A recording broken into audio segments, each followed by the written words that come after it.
Hey everyone, thanks for checking out my videos. I've up to this point I've been doing RC airplane videos, basically with those really beginner noob RC planes, and they're a lot of fun. I actually really enjoy them, but this is definitely stepping it up to the more hobby grade, the Eachine 400 millimeter series Warbird. There you go, 400. 6-axis, 4 channel, and it comes in 3 styles. I do have the P51. Today we're going to open up the Corsair F4U, and then I got a Trojan T28 on the way, and give you a quick shot of the specs on the side. This is the 3 battery version. Comes with a 1 cell, I think it's a 300 milliamp battery. Box says about 15 minutes fly time, and that's probably dependent on how much glide and throttle you fly with. But these are supposed to be a lot of fun.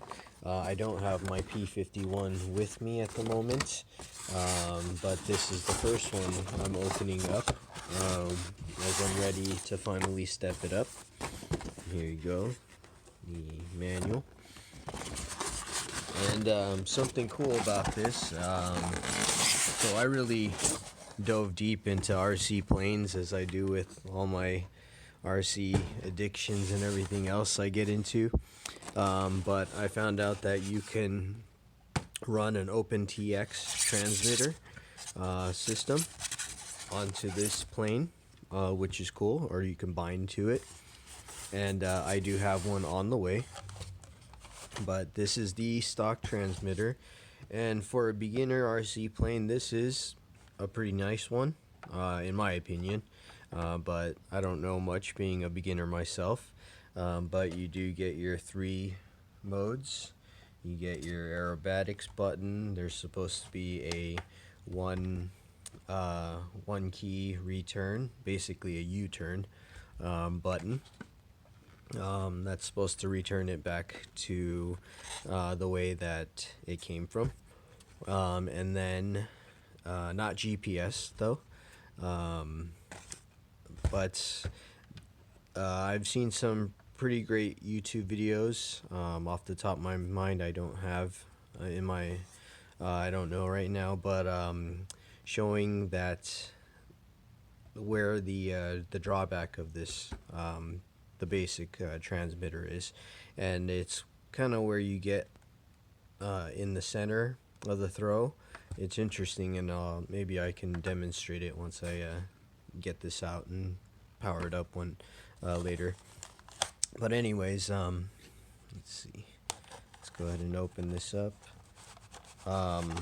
There's a lot of videos on this guy, on this whole series, well reviewed, well rated, and I just definitely wanted to jump in on it. I saw the deals.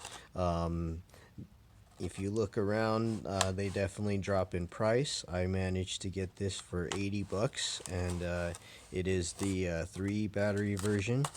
I did order from Banggood. They did have the US stock, and it shipped in like a day. I think it was really fast, so I'm super happy about that. I think must be really close to one of their shipping facilities. But again, this is the Corsair F4U version. Very nice. My personal favorite of the 3 is the P51 Mustang. I think it's awesome. I have a 750 millimeter that I PNP that I assembled, and I'll try to get some video up on that. I didn't do the video of the actual assembly, but I can kind of talk about it and give some tips on it. But pulling the accessories out, so you do get a spare prop, which is cool. Something neat about these props is that they're pop or clip on, so if it takes impact they just pop off, and to try to minimize damage to both the propeller and the motor, and then it clips right back on. So actually good for me to learn that right now, or get a feel for that. Yep. So very easy, my first time doing it. Very nice. You got your rudder, elevator, ailerons. Here is your battery compartments, and let's see.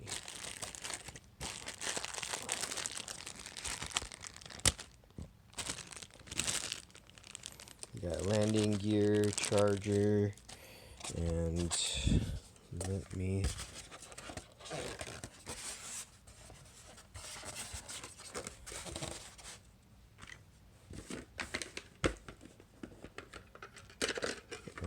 there are the spare batteries, 1, 2, and then the third is in the plane itself. So again, 3 battery version. And something I was curious about, and I can try right now, is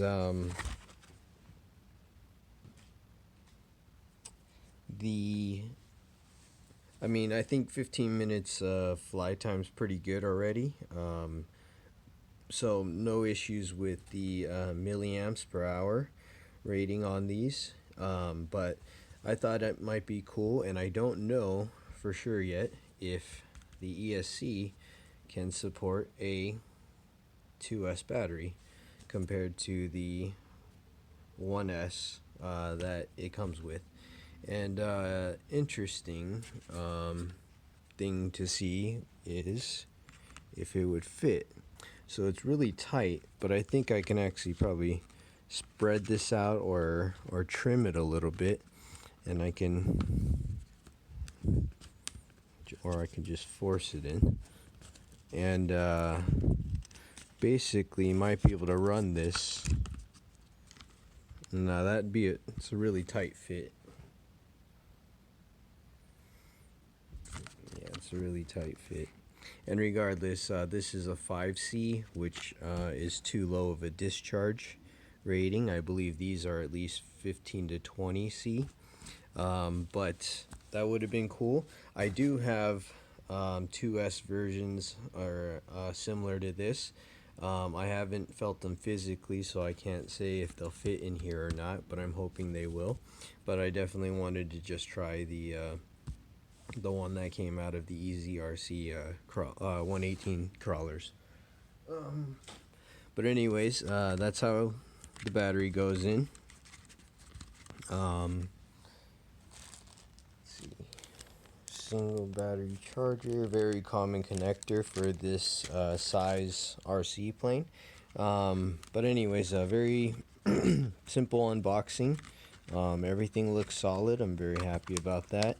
And I had the P51 sitting for so long. I've just been practicing on the cheaper little RCs, not wanting to smash up one of these nicer ones. Nicer at this point for me, just being new to this realm of the RC hobby. But I thought that one really nice thing about this Corsair was the wing design. How it is a straight wing, but you do get that little curve. And something that of what I've gathered on all the feedback of the 3 is that the Mustang is probably the most agile and kind of fun to fly. It seems like everybody seems to agree on that.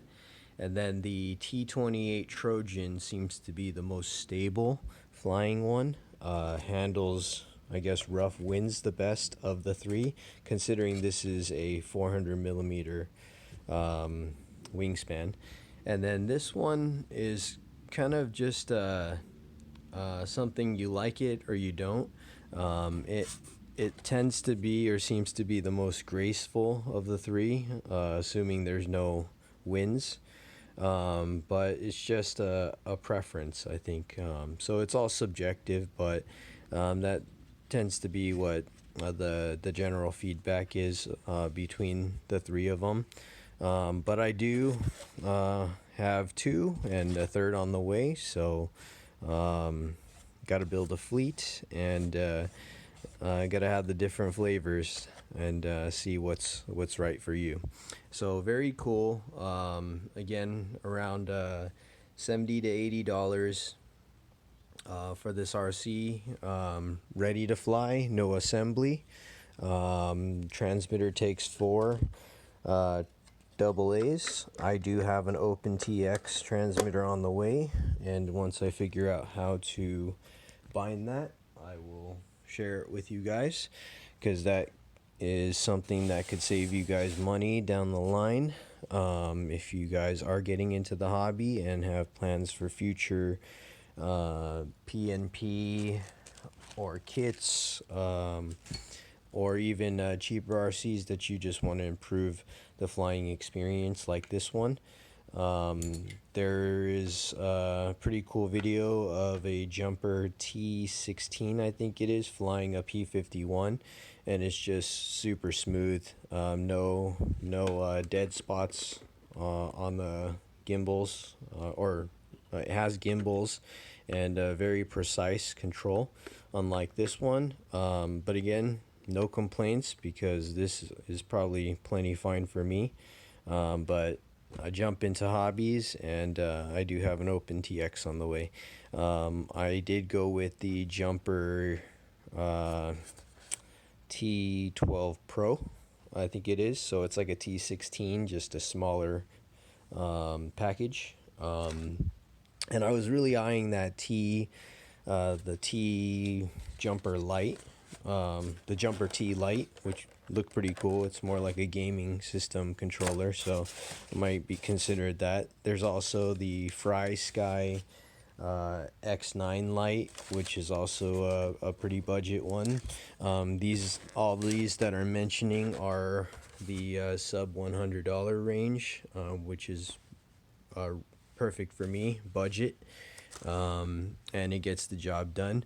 I wish I did a little bit more research, or else I wouldn't have picked up my FlySky i6X, which is a great transmitter, but probably not necessary if you go straight for an Open TX. But anyways, I'll try to get more into that later on, and get more info to you guys as I come across it myself. And so I'll probably slap on these landing gears and get this up. Hopefully I'm gonna make a trip out tomorrow morning early and get some flying video with this guy. But thanks for watching.